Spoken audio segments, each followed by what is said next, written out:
from far and wide to see this mighty beast take to the air. Keep your head up, it might just be flying your way soon.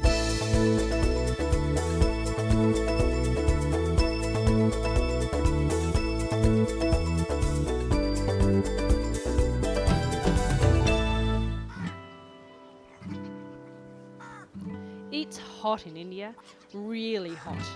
In weather like this, where do you find relief? Where do the animals find relief? Special arrangements have been made at this zoo in India's northwestern city of Jaipur to save the inmates from a severe heatwave. Temperatures have soared 5 to 8 degrees above normal in the entire state, with the really hot month yet to come. About 150 peacocks have died in Jaipur city alone over the last few days due to the intense heat.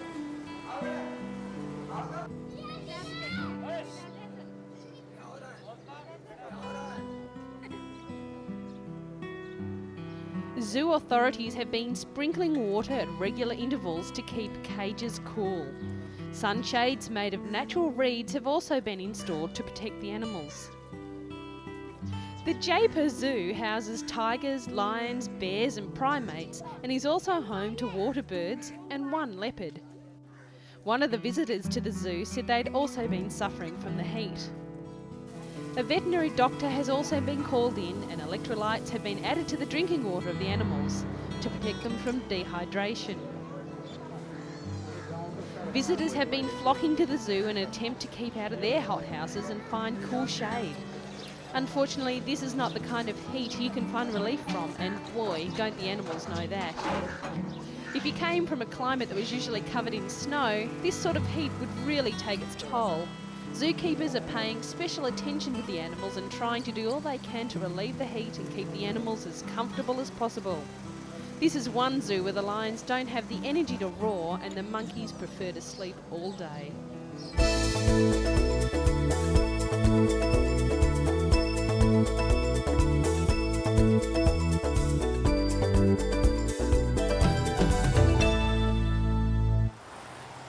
Scientists in the United States, working together with colleagues in China, have been studying the first dinosaur fossil to be found with a fully intact body. Scientists have identified it as being a dromaeosaur, a dinosaur thought to be the most closely related to birds. The dromaeosaur was a quick-moving dinosaur associated with the velociraptor and to the Tyrannosaurus rex. It belongs to a group of dinosaurs called theropods, who are two-legged predators with sharp teeth. The bird-like dinosaur was unearthed by farmers in a fossil bed in China recently. Dr. Mark Norell, chairman of paleontology at the American Museum of Natural History, said the fossil was the first non-avian dinosaur with full body covering to be found. He said, "For the first time we have a non-avian dinosaur and we know what its complete body covering looked like. It was a body covering that was really fluffy, and it looked like a dust mop with big sprays of feathers coming off the entire thing."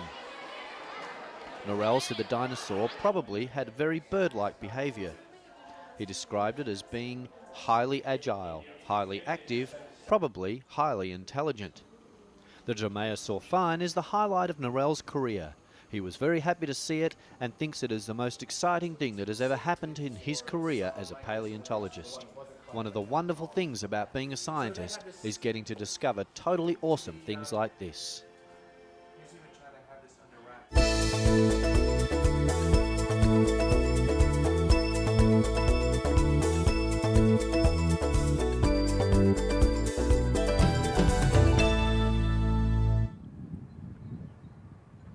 Here in Colombia, hidden well under the ground, is an unbelievable sight. It's a chapel made entirely from salt. The inspiration to build this amazing building came from miners, whose ancestors sculptured an altar to pray for protection under a mountain first exploited by Indians in the 15th century. The cathedral has been chiselled in caverns 750 metres inside the Zipaquirá mountain, 50 kilometres north of Bogota. A slow, spiralling tunnel, large enough to drive a truck through, winds down past 14 stations of the cross, sculptured simply and powerfully in chambers depicting Christ's crucifixion.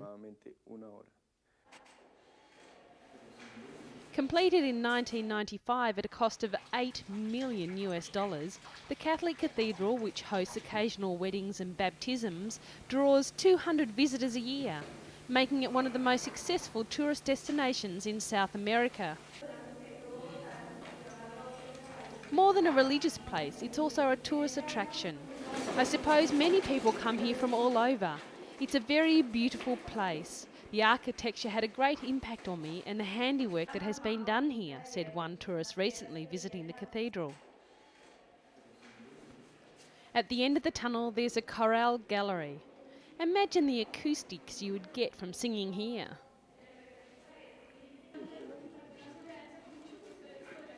The salt inside the Zipaquirá mountain is white when moist with trickling water, but mostly it's grey-black and feels like typical stone. It can be fashioned into vast rooms, sculptures or strong, sturdy pews. Directed by local architect Jose Maria Gonzalez, more than 100 sculptors and miners laboured for 4 years inside the salt mine, blasting chambers, chiselling rock and smoothing the crystallised salt into a majestic and peaceful place of worship.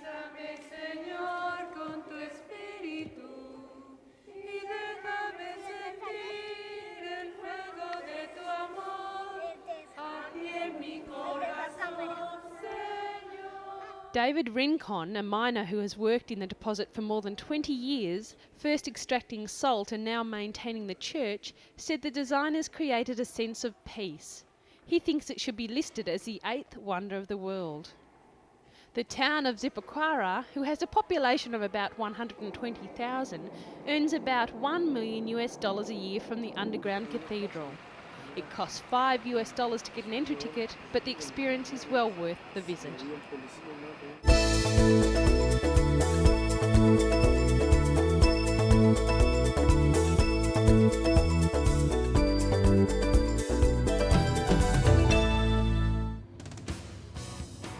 Here at the Moscow Zoo, these giant walruses are about to meet their very first dentist. Even carefree wallowing walruses have to go to the dentist. And the walruses at the Moscow Zoo have a special reason for the dentist's visit. With not a care in the world, the deep-sea divers entertain the crowd, while the team from England embarked on a medical masterpiece. The walrus's family name comes from the ancient Greek word meaning one who walks with his teeth. Very appropriate really, when these guys need a special dental visit to keep them in tip-top condition. The walrus's tusk is like a modified canine tooth that grow from the upper jaw throughout the walrus's life. 1/5 of its length is hidden in the jaw. The longest tusk ever recorded was 94 centimetres long and 27 centimetres in diameter and weighed over 5 kilograms. That's one long tooth.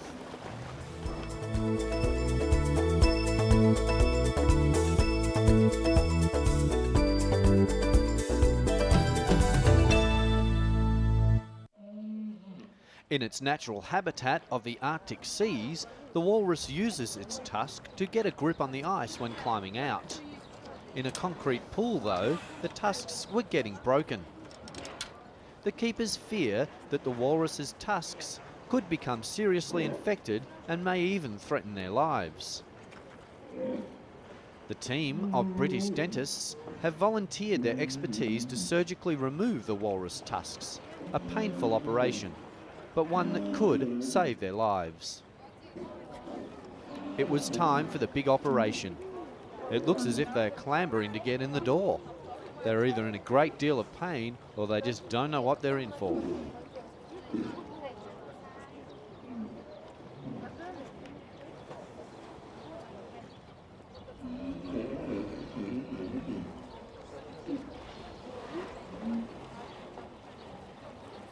The team, headed by Peter Cortez, specialises in fang and claw patients. But even this operation is unique for them. They had to study the particulars of the walrus's anatomical structure, invent new instruments and think up new methods for removing a tusk.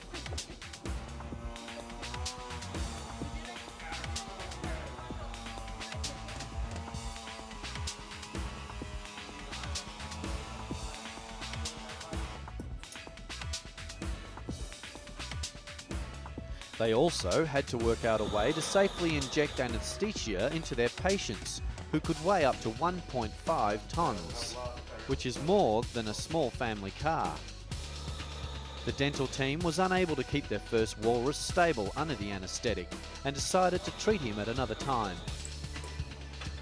The second walrus, however, was able to take the anaesthetic safely, and the team proceeded with the operation. Zoo spokesperson Tatiana Arsenova said the operation would be difficult at all times of the surgery and that every moment is a risk. Arsenova, however, described the operation as perfect, and she said she was confident that all of her blubbery patients would pull through safely.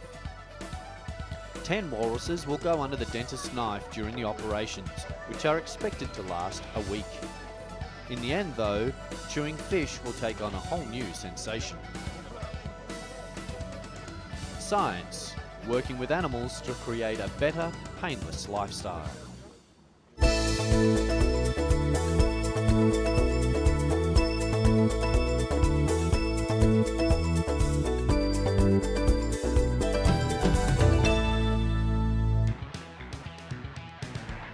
These beautiful, graceful sea turtles are at a great risk of being eaten, not only by other sea animals, but by humans. So an international coalition of sea turtle conservationists, known as Group 100, has been set up. They say that sea turtles, which are native to the Gulf area, run the risk of extinction due to predatory fishing. The group placed the alert recently because it's traditionally the peak time of year for sea turtles to be eaten in the region. But Group 100 President Homeraios Ardridis said tourism also posed a challenge to the turtles. One of the factors leading to the decline of the sea turtle in Mexico is the increased population on the coast. The group has asked for protection and enforcement of environmental laws, which would designate the Baja area as feeding reserve for the sea turtles. They also said the situation in the Californias has a huge impact on 5 species of endangered sea turtles and threatens the sea turtle population as far away as Hawaii and Japan.